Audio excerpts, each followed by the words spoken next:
So we're diving into Lesson 66 from A Course in Miracles today, recognizing our true nature and our function. So from the workbook for A Course in Miracles, this is Lesson 66.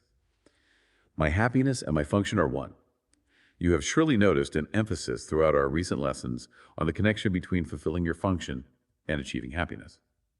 This is because you do not really see the connection. Yet there is more than just a connection between them. They're the same thing. Their forms are different, but their content is completely one. The ego does constant battle with the Holy Spirit on the fundamental question of what your function is. So does it do constant battle with the Holy Spirit about what your happiness is. It is not a two-way battle. The ego attacks and the Holy Spirit does not respond. He knows what your function is. He knows that it is your happiness. Today we will try to go past this wholly meaningless battle and arrive at the truth about your function. We will not engage in ceaseless arguments about what it is. We will not become hopelessly involved in defining happiness and determining the means for achieving it. We will not indulge the ego by listening to its attacks on truth. We will merely be glad that we can find out what truth is. Our longer practice period today has as its purpose your acceptance of the fact that not only is there a very real connection between the function God gave you and your happiness, but that they are actually identical. God gives you only happiness. Therefore, the function He gave you must be happiness, even if it appears to be different. Today's exercises are an attempt to go beyond these differences in appearance and recognize a common content where it exists in truth. Begin the 10 to 15 minute practice period by reviewing these thoughts. God gives me only happiness. He has given my function to me. Therefore, my function must be happiness. Try to see the logic in this sequence, even if you do not yet accept the conclusion. It is only if the premises are wrong that the conclusion could be false. Let us then think about the premises for a while as we are practicing. The first is that God gives you only happiness. This could be false, of course, but in order to be false, it is necessary to define God as something He is not. Love cannot give evil, and what is not happiness is evil. God cannot give what He does not have, and He cannot have what He is not.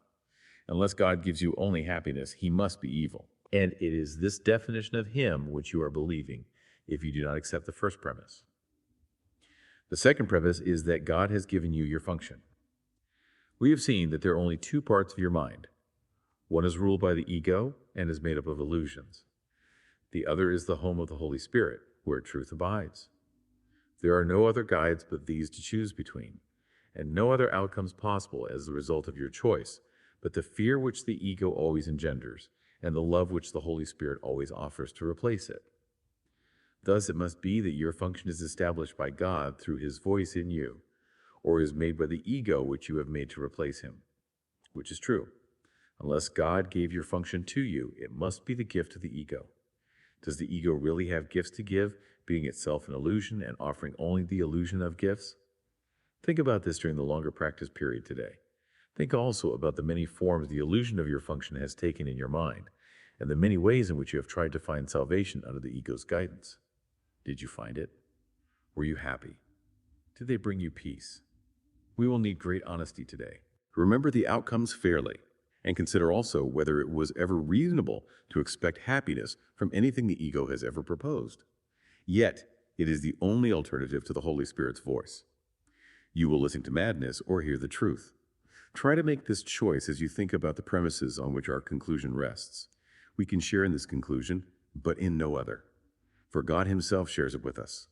Today's idea is another giant stride in the perception of the same as the same, and the different as different. On one side stand all illusions. All truth stands on the other. Let us try today to realize that only the truth is true. Hearing it read aloud always brings new layers of meaning. Like the ego wants us to think that happiness comes from winning, getting ahead, being better than everyone else. Right. Like it's a competition or something. It is for the ego. It's constantly comparing, judging. Which just keeps us constantly struggling, never really arriving. It tries to tell us that happiness is in things, separate from purpose.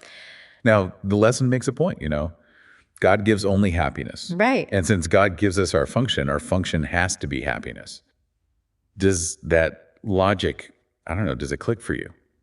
Or do you find any parts of it hard? It's that jump from thinking about it to actually living it that's tricky. I see the logic, but then, everyday life, responsibilities, chores, how can those be my happiness? Right. That's what always fails me. Yeah. And the lesson kind of anticipates that. It doesn't say our experience will match this truth right away. Right. But it asks us to really look at it, you know? Has the ego's definition of happiness based on achievements and stuff actually brought us lasting fulfillment? So the lesson asks, what if happiness isn't out there somewhere, but in fulfilling our purpose? Yeah. Even if that purpose looks different than we expect. Totally. And it's not about every single task feeling amazing. It's about knowing that our function, which comes from love, leads us to that deep, always there joy. It's like we can choose, keep chasing external happiness, which never seems enough, or tap into this knowing, this connection between our purpose and joy. And that's the whole point of this lesson, to make that choice, to see things differently, and to accept that maybe, just maybe, our happiness and our function are actually the same thing. I think it would help to have a concrete example. Like, how does this happiness and function thing play out in, say, career dissatisfaction? Yeah. Something a lot of people experience. It seems like everyone, they just feel unfulfilled in their jobs. Right. They're always chasing that promotion. Yeah. The bigger paycheck, thinking that's going to be it. That'll make them happy, but then Right. it leaves them feeling empty. This lesson's saying there's a different way. Okay. One that's about aligning our work with our purpose, our God-given function. So it's not necessarily about finding that like dream job. Right. Although that could happen. Right. It's more about how we see our current work, whatever it is. Instead of what can this job do for me, it's how can I use what I've got to serve others in this role? That's a big shift, right? Yeah. I mean, for most people to think that way. It is a big shift, but it's not about denying our own needs or anything like that. Yeah. It's about this idea that real fulfillment comes from aligning our actions with our purpose, and that's love. So even in a job that's, I don't know, boring or just doesn't feel inspiring, Right. we can still find that purpose and joy by focusing on how we bring, I guess, love and service into it. Yeah, exactly. How would that look? I mean, how do you actually do that? They could be simple things, just approaching our tasks with more care, Okay. being kind and respectful to our colleagues, or even just thinking of creative ways to make things better, Yeah. But what about people who feel totally stuck? Like they're on the wrong path completely. What does the lesson say about that? Well, the Course really stresses listening to that inner voice, Right.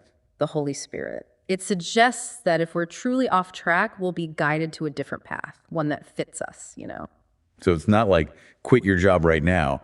It's more about being open to that guidance. Yeah, exactly. It's more about discernment, paying attention to those little nudges inside and being willing to take steps, even tiny ones, towards something better.